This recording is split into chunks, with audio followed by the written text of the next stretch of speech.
Morning, Eamon here, Infrared Heating Ireland. So we're back in an apartment. So we kitted out this room here some months ago with infrared, last winter actually, and the client has two heaters installed here. Very happy with them, very happy with them. The controller is here, and if I remember, there was a storage heater on the wall here that we've got rid of, and then we moved back in here. So today's project is a heater in here, a heater in here, and a heater in the hall.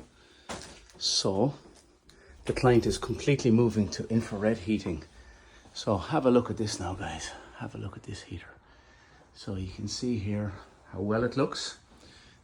There's no screws, no brackets visible. It's matte frameless white. You can see how there's a shadow gap at the back of the heater. So it blends in very well onto the ceiling. This heater is a 750 watt heater, so it'll use 3/4 of a unit of electric per hour, and a unit of electricity is around 25-30 cent. So we'll say it's using between 20 to 20 odd cent per hour, but then the longer you have it on, the less it costs to run, because the average then reduces. So you can see here how well it looks. A little shadow gap at the back of the heater. So for more information, check out our website, infraredheat.ie.